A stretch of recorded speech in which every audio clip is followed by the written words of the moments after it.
Assalamualaikum warahmatullahi wabarakatuh. Shalom, salam sejahtera untuk kita semua. Om Swastiastu, Namo Buddhaya, dan salam kebajikan rahayu.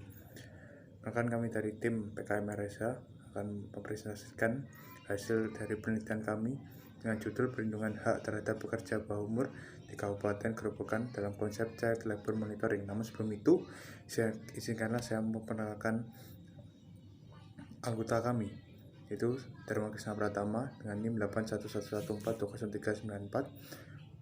Yang kedua, rekan saya Rifki Oktavianto dengan NIM 81114200393, dan rekan saya yaitu saudari Destria Sibarani yaitu dengan NIM 340142018. Kami mengangkat judul ini dengan berlatar belakang itu bahwa pekerja merupakan tenaga kerja yang bekerja di dalam hubungan kerja dengan mendapatkan upah atau bayaran sesuai dengan kontrak perjanjian kerja. Mengacu pada Undang-Undang Nomor 13 Tahun 2013 tentang Ketenagakerjaan, pekerja atau buruh adalah setiap orang yang bekerja dengan menerima upah atau imbalan dalam bentuk lain. Jadi negara harus terkait dengan para pekerja tersebut, negara harus menjunjung tinggi atau memberikan perlindungan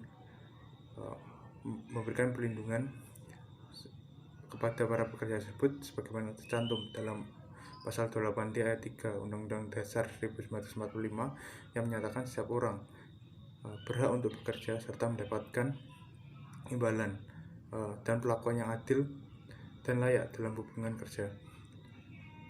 Perlindungan serta penegakan hak pekerja oleh negara tentunya harus terrealisasikan dengan sistematis karena merupakan salah satu tujuan negara Indonesia yang tercantum dalam pembukaan Undang-Undang Dasar 1945 alinea keempat, yaitu memajukan kesejahteraan umum, termasuk juga pekerja yang terbilang masih di bawah umur, karena berdasarkan data Sakernas pada tahun 2020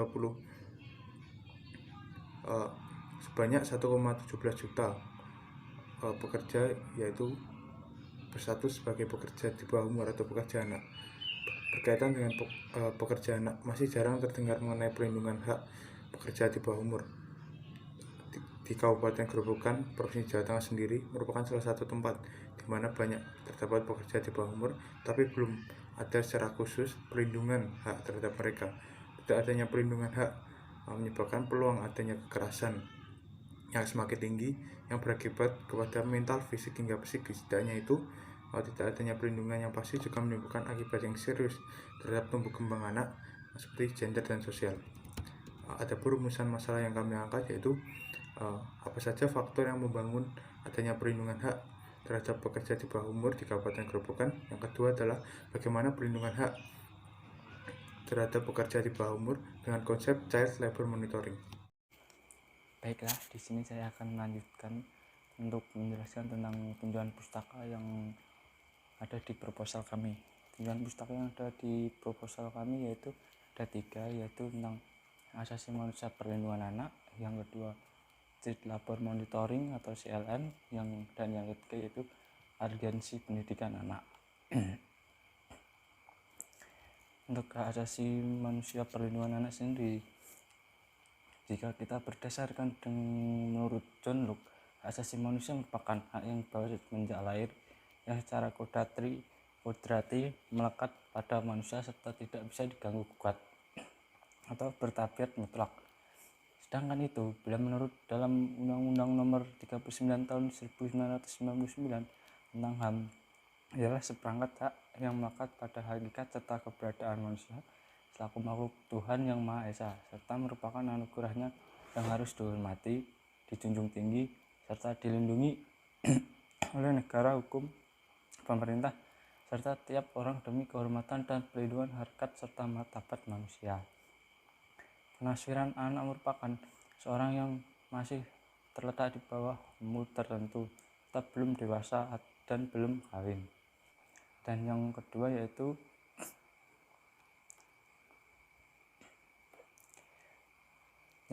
tinjauan yang kedua yaitu Child Labor Monitoring. Menurut ILO sendiri, yang disebut dengan Child Labor Monitoring atau yang disebut dengan CLM, yaitu proses aktif yang memastikan terlaksana dan terkoordinirnya pemantauan pekerja anak. Labor monitoring merupakan salah satu program dari ILO IPEC yang berfokus untuk menangani pekerja anak. Tujuan yang dibentuknya program ini adalah untuk memastikan bahwa anak-anak yang dipekerjakan tersebut berada dalam kondisi aman dan sah dari bahaya yang berada di tempat kerja. Kegiatan utama dari labor monitoring ini sendiri yaitu meliputi pengamatan yang dilakukan secara langsung dengan intensitas secara berkala dan terus-menerus untuk menilai dan menentukan risiko-risiko yang mereka hadapi dalam pekerjaannya, menghubungkan pekerja anak tersebut dengan segala pelayanan yang mereka dapatkan, serta melakukan pengecekan atau verifikasi pada anak apakah mereka benar-benar telah terbebas dari belenggu pekerja anak dan mencari tahu kegiatan apa yang mereka lakukan setelah benar-benar membaik. Untuk yang selanjutnya yaitu urgensi pendidikan anak. Pendidikan adalah sebuah kebutuhan serta hak bagi setiap anak tanpa terkecuali. Pekerjaan anak pun juga memiliki hak untuk mengenyam pendidikan serta suatu proses tumbuh kembang anak. Di dalam konvensi hak anak disebutkan mengenai empati dasar yaitu yang pertama, memenuhi semua kebutuhan anak tentang pendidikan, dan yang kedua, meningkatkan harkat, martabat serta derajat dari anak, dan yang ketiga yaitu mencegah dan menarik anak dari situasi permasalahan, dan yang keempat atau yang terakhir itu bekal bagi masa depan anak itu sendiri.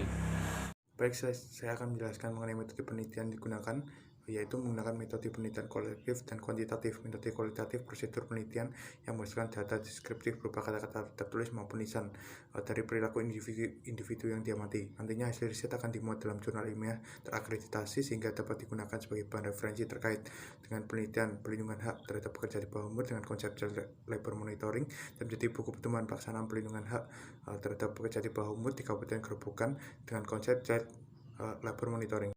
Baiklah, di sini akan menjelaskan atau melanjutkan tentang lokasi penelitian yang akan kami ambil. Lokasi penelitian yang kami ambil ini berhubungan dengan perlindungan anak di bawah umur di Kabupaten Gerobokan dalam konsep labor monitoring yang dilakukan di Kecamatan Keradenan, Kabupaten Gerobokan.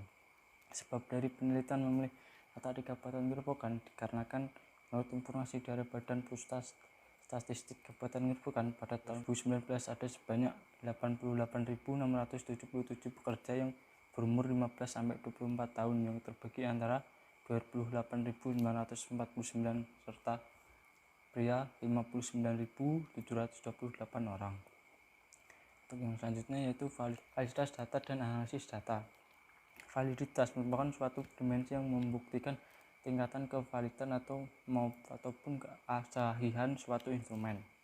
Prosedur yang merintis usaha secara resmi guna menciptakan tema serta menguraikan hipotesis serta yang dianjurkan dan selaku usaha agar membagikan dorongan serta tema kepada hipotesis. Informasi yang sudah diperoleh dari riset ini akan dianalisis memakai tata cara analisis informasi kualitatif, serta pada biasanya sesudah data-data tersebut dikumpulkan, tersebut akan dicatat, dianalisis serta dikategorikan, dan di informasi tersebut akan ditarik kesimpulannya guna menciptakan teori secara universal yang berhubungan dengan jaminan perlindungan anak bawah umur di Kabupaten dalam konsep labor monitoring. Untuk selanjutnya yaitu anggaran biaya. Untuk anggaran biaya yang harus kami butuhkan yaitu sebanyak dengan jumlah total 5 juta dengan perincian sebagai berikut. Yang pertama itu perlengkapan penunjang yaitu sebesar Rp805.000, dan selanjutnya itu bahan habis pakai sebesar Rp100.000, dan selanjutnya perjalanan yaitu sebesar Rp2.100.000, dan yang terakhir itu lain-lain yaitu sebesar Rp1.995.000. Demikian presentasi dari kelompok kami, kurang lebihnya mohon maaf. Assalamualaikum warahmatullahi wabarakatuh.